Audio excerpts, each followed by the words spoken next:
You know, when it comes to many mid-size SUVs, the base model is not packed with a load of features, but Kia has set a new standard. This is my top 5 features you should know about before investing into your 2020 Kia Telluride LX. Let's take a look.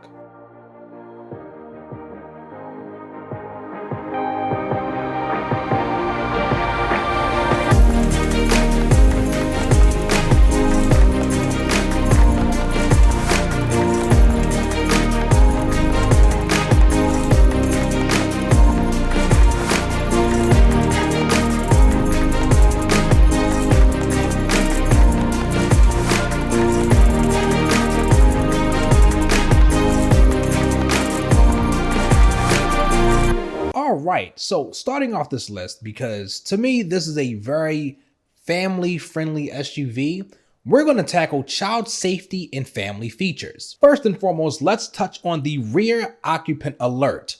The moment you park your vehicle, it will advise you in the dashboard to check your back seats. But let's say you ignore it, you close your door and lock it, and there is something in the back seat, a child, an animal, whatever it is. The moment there's motion, it will set off the alarm, and the alarm will go off for 25 seconds up to 8 different times. Now, if you have packages or boxes or anything back there, it can throw off the sensor. So just a heads up on that. So one neat feature I do want to mention is quiet mode. When you activate this feature, the speakers in the second and third row are muted. They basically turn off. And the volume in the front is decreased to 7. So if you're on a road trip or you have kids in the backseat trying to nap, this is an amazing feature to have. So if you do have kids that like to play with the locks, play with the windows, and you feel that that is a safety hazard, with a click of a button that's in the driver's door, the child lock feature is there. Once you click it, all power goes to you. All the windows, all the doors are now locked, and they can't do anything without your permission. So one cool thing about the backup camera is if you go into the settings, you can activate extend backup camera. What that does is the moment you're in drive, instead of turning off the camera, it will stay on until you hit around like 7, 10, 15 miles an hour. This is really helpful if you're at the park and you have a lot of kids roaming around your vehicle, or possibly any dogs, anything like that, any animals. I found this to be very helpful when I was at a parking lot and a car came flying around the corner. Although I was in drive and I started scooting forward, this guy literally like zigged in and out, and I caught him at like the glimpse of my eye off the camera, and I was like, oh man, possibly saved me from my SUV getting totaled. So one last thing I do want to mention is when your car is in park, you still have the backup sensors, on the rear of your vehicle. If there is something driving past you, or no matter where it's come on your screen, it will actually alert you and tell you, hey, someone's driving past your right side, or someone's coming past your left side. Which, if you have people that want to just jump out the car, again, a very helpful feature. Okay, I didn't even say number 5 for the last one. So number 4, climate control, sound system, and the center console. So one thing to me that is highly overlooked is the AC units. This thing blows out air hard, even when it's not at the highest settings. It will cool down your vehicle in a matter of minutes. Also, the rear seats have its own climate control, in which they can either control it in the rear, or if you have kids in car seats or booster seats, you can control it yourself from the front. So technically, this is not a feature, but I do want to mention it. The center console is deep. Let me tell you, you can store quite a bit of stuff in there, and it has a removable bin for coins, keys, pens, little accessories. If you don't want to leave it in there, you don't have to. And if you do, it can be quite useful. So I did test out Android Auto, and it was a pleasant experience. I'm glad I really don't have a built-in navigation, because my phone can almost do anything that a built-in navigation can do. And the best part is when it came to text messages, it read text messages clearly. When I responded, I didn't have to repeat myself. I could set reminders. I can set calendar events. I can easily say, okay, Google, guide me to the nearest gas station. And guess what? It did it with ease without me having to repeat anything. So again, why need navigation when you have your phone? All right. So let's move on to number 3. Kia Access, driving modes, and welcome lighting. So let's talk Kia Access real quick. You do get the first year for free. Now, after that, you do have to pay a monthly subscription or yearly subscription, whatever fits best for you. But for what you get, it's pretty cool. Number 1, you can do remote access, so you can remotely start your vehicle. Number 2, you can keep track of your trips, such as miles, trip A to trip B. If you're writing anything off, it's good for that. Number 3, you can set appointments. You can look at manuals. You can look at training videos if you don't understand something. Number 4, if you go somewhere that has a valet, you can put it in valet mode. So if someone wants to joyride your car, guess what? It will alert you. Number 5, you can remotely lock your vehicle, remotely unlock your vehicle. Now, this does not have a lift gate. It's a manual lift, so you can't do anything like that. And number 6, which is pretty interesting, you can set up to 2 different schedules for your car to remotely start. So if you wake up every morning at 6:30 and you want your car to start at Monday through Friday at 7, and you want it to start at 5:30 p.m. Monday through Friday, guess what? You can set that up. My only complaint is I noticed with the Kia Access, sometimes in the morning, it was like their server was down. Yeah, but besides that, it's a pretty cool app. So when it comes to the driving modes, you have 4 different driving modes: Smart, Eco, Comfort, and Sport. I do want to mention this because this is a tiny feature that I think is, I'm not going to say is unique, but a person not too far away from me has a brand new SUV and they don't have this. It's called welcome lighting. You can activate it in your settings. So when you walk up to your vehicle, if the keys are in your pocket, it lights up your door handle. I thought that was pretty neat. And I thought it was funny that I saw another brand new SUV did not have that. So again, it's the small things that count. So let's talk about the bread and the butter of this vehicle: space. Not outer space.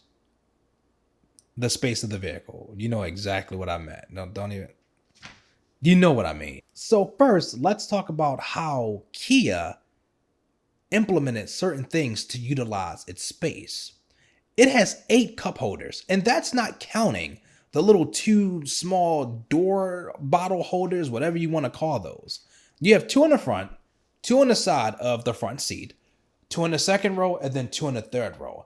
And each row has 2 USB ports. 2 USB ports. That's 6 total. Freaking amazing. Now, I did test when it comes to the charging, and my Note 9 charged about 5% in 10 minutes. So don't think you're going to get super fast charging, but it'll get the job done. If you're thinking to yourself, are you going to be comfortable? Yes, you will.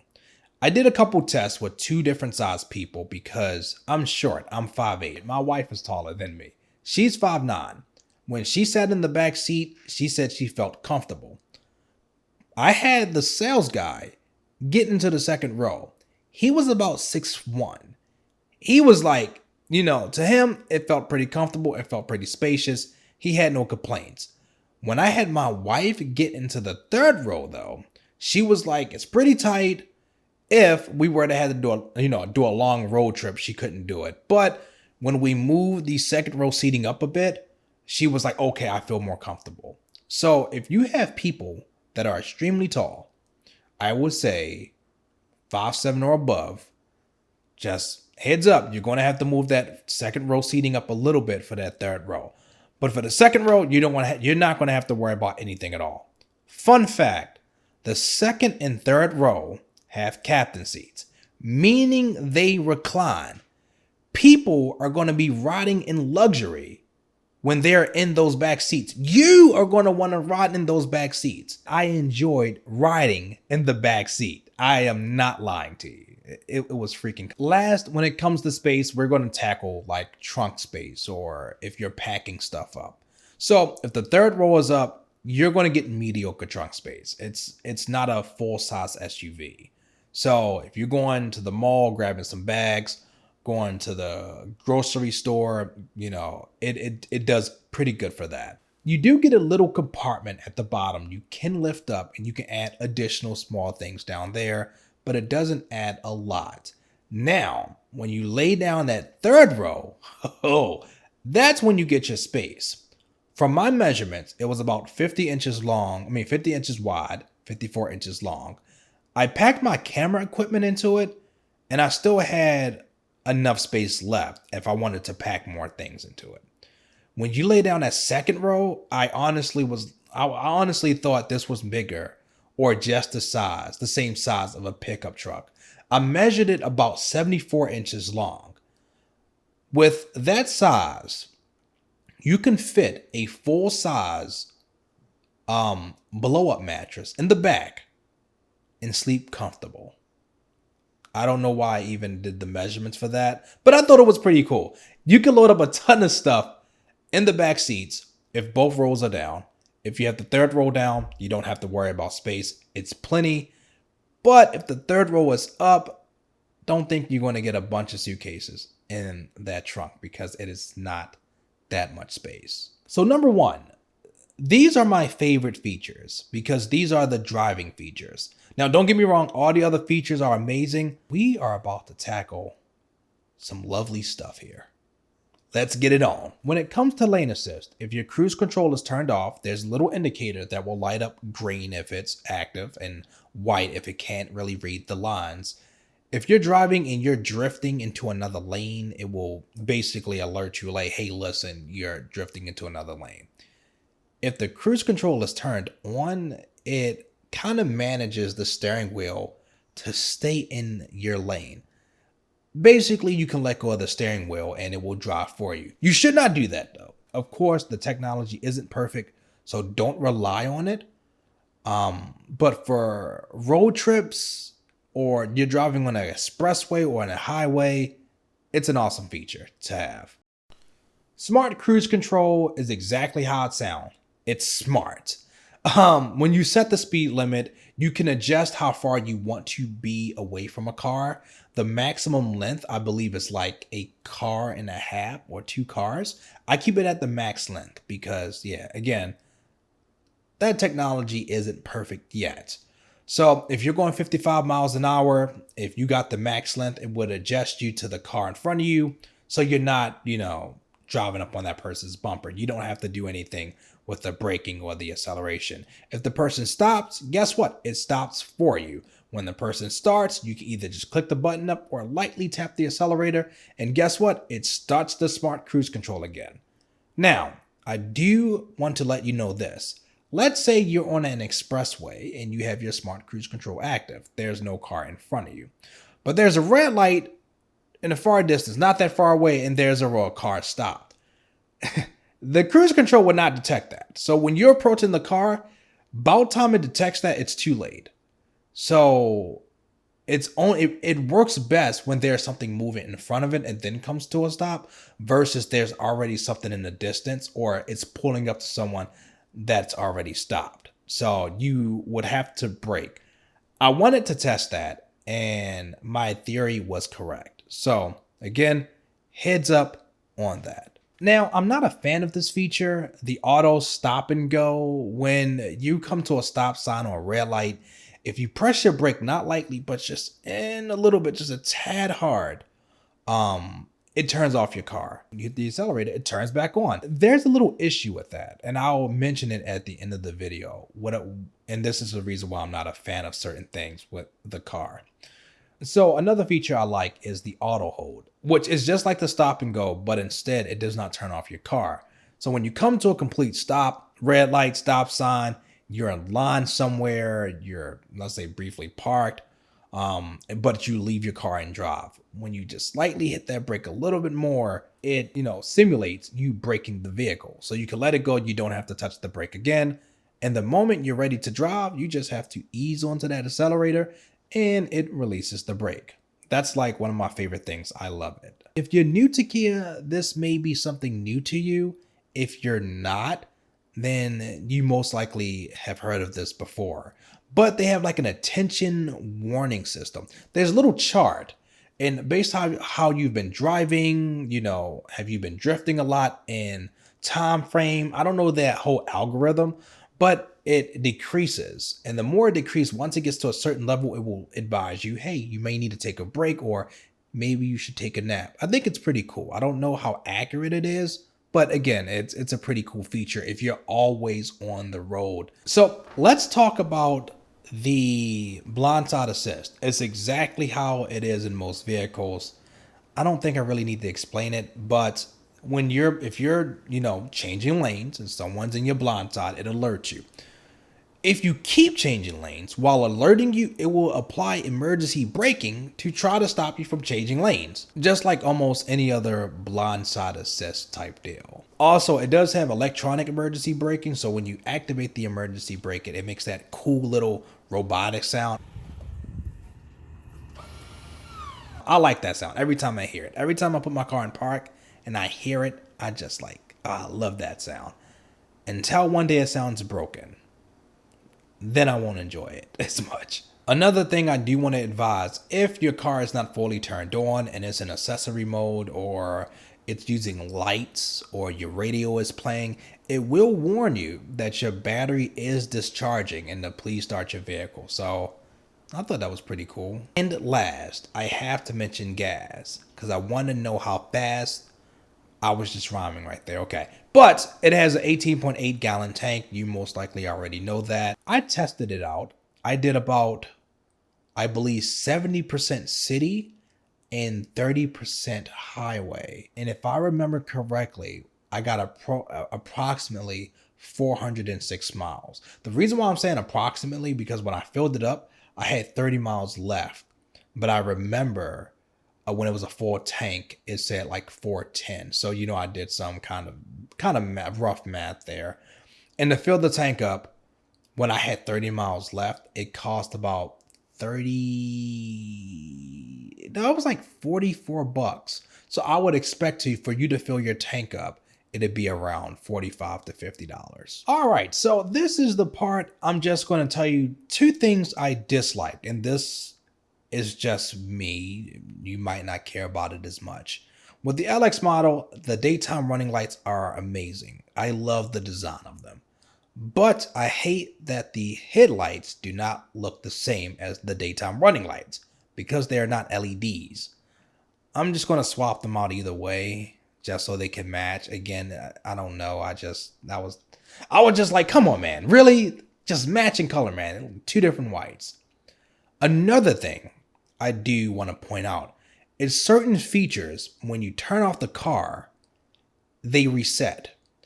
That is the stop and go, the auto hold, and sport mode. So if you have your car in sport mode, when you restart your car, it will either go back to eco or comfort, whatever the last selected option was. Auto hold is normally turned off. So every time you get in, start your car, you have to turn it on. I can't tell you so far how many times I forgot when I came to a stoplight after, going into a store and letting go of the brake. And I'm like, oh man, why am I moving forward? So I hope you did enjoy, guys. Please subscribe, give it a thumbs up. I was going to do a car review. This would have been my first car review. But let me tell you, there were so many different things that just started happening that was messing up. It consistently rained. Like right now, it's still raining for like 4 days. My slider messed up. My one of my batteries started going out. I was like, man, I give up. So I felt the top 5 will be the best format that I can shoot and actually enjoy. So I hope you enjoyed it better. I got more content on the way. Thanks for tuning in to Imagine It, and I'm out. Peace.